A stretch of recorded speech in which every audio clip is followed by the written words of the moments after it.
panel scolds Wisconsin justice for remarks in Trump case. A Judicial Oversight Commission has dismissed a complaint against a Wisconsin Supreme Court justice who accused a Donald Trump attorney of making racist contentions and trying to protect his king in a case challenging the 2020 election results. Madison, Wisconsin. A Judicial Oversight Commission has dismissed a complaint against a liberal-leaning Wisconsin Supreme Court justice who accused an attorney for former President Donald Trump of making racist contentions and trying to protect his king in a case challenging the 2020 election results in the battleground state. Judicial complaints are confidential under Wisconsin law, but Justice Jill Karofsky released documents to the Associated Press on Saturday that show a retired attorney in Maryland filed one against her with the Wisconsin Judicial Commission 2 years ago. The commission decided in November 2022 not to discipline her, but warned her to remain neutral and avoid making sarcastic remarks from the bench. Karofsky's attorney remained defiant, telling the commission in a letter Tuesday that Karofsky was trying to save the U.S. government and accusing the panel of allowing itself to become a political weapon.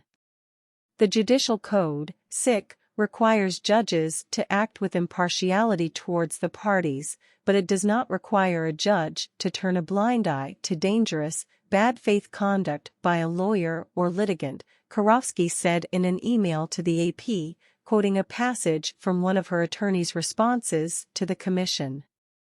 It is beyond reason to read the code to require judges to be mouse-like quiet when parties are arguing in favor of a slow-motion coup. Trump filed suit in Wisconsin in December 2020 after a recount confirmed Democrat Joe Biden had won the state by about 21,000 votes. The filing was one of scores of lawsuits Trump filed across multiple states in an unsuccessful attempt to overturn the election results and remain in office. The Wisconsin lawsuit asked the state Supreme Court to toss out about 171,000 absentee ballots cast in Dane and Milwaukee counties. The conservative-leaning court ultimately rejected the lawsuit by a 4-3 vote, with swing Justice Brian Hagedorn casting the deciding vote to uphold Biden's victory in the battleground state.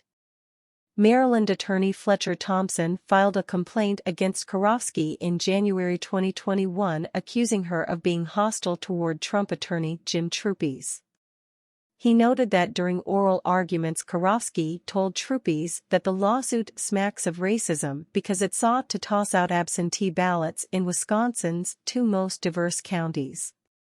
Thompson added that Karofsky later told Troupes that he wanted the court to overturn the election results so that your king can stay in power and said that suggesting the election was marred by fraud was nothing short of shameful.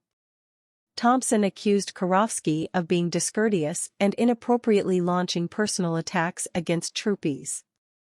He said her remarks revealed a political and racial bias. He noted that Trump endorsed Karofsky's opponent, Daniel Kelly, during their race in spring 2020. Karofsky attorney Stacey Rosenzweig admonished the Judicial Commission in her February 7 letter for letting partisan actors hijack the judicial disciplinary system in an attempt to silence a justice who rightfully tried to stop frivolous and dangerous arguments that undermined our democracy. We believe the commission risks setting a dangerous precedent, Rosenzweig wrote. By allowing the commission to be weaponized in this fashion, the commission became a pawn of those determined to undermine an independent judiciary. Thompson said in a telephone interview on Saturday that he wasn't aware the commission had decided not to discipline Karofsky. He said he wished the commission had taken action against her, but he wasn't disappointed with the outcome since he didn't expect the commission would even investigate when he filed his complaint. But he said he was stunned that Rosenzweig accused the panel of being a political pawn. He said he's just a retired attorney who watched the oral arguments on YouTube and he has no ties to Trump or Trump's campaign.